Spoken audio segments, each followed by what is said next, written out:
Bonjour à toutes et à tous, j'espère que vous allez bien. On se retrouve aujourd'hui pour une nouvelle recette de Noël avec ces délicieux petits biscuits Spritz. Très facile et rapide à réaliser, ces biscuits avec leur forme très caractéristique sont ultra gourmands. J'espère qu'ils vous plairont, je vous laisse tout de suite avec les ingrédients.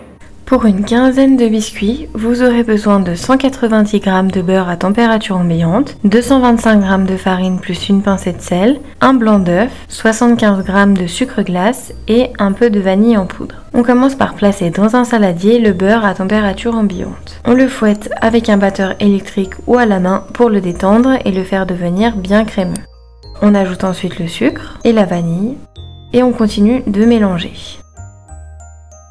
Une fois qu'il commence à être bien incorporé, on ajoute le blanc d'œuf et on continue de mélanger au batteur jusqu'à obtenir une préparation plus crémeuse. On ajoute ensuite la farine et la pincée de sel que l'on incorpore à l'aide d'une spatule jusqu'à obtenir une préparation bien homogène.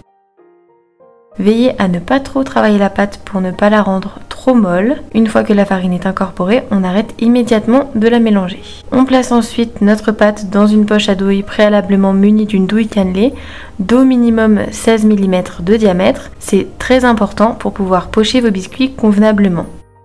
On va ensuite les pocher en forme de W sur notre plaque à four préalablement recouvert d'un cile-pâte ou d'un papier sulfurisé. Veillez à les espacer légèrement car ils vont s'étaler à la cuisson. Une fois la plaque totalement remplie, on enfourne dans notre four préalablement préchauffé à 180 degrés pour 12 à 15 minutes. Les biscuits sont cuits une fois que les bords commencent à dorer. On les retire ensuite du four et on les laisse totalement refroidir avant dégustation. Et c'est déjà prêt. Merci d'avoir regardé cette vidéo, j'espère qu'elle vous aura plu. Si c'est le cas, n'hésitez pas à laisser un pouce bleu ou un commentaire, mais surtout à vous abonner à la chaîne en activant les notifications. Moi je vous dis à la semaine prochaine pour une nouvelle recette. D'ici là, bonne semaine et joyeux Noël!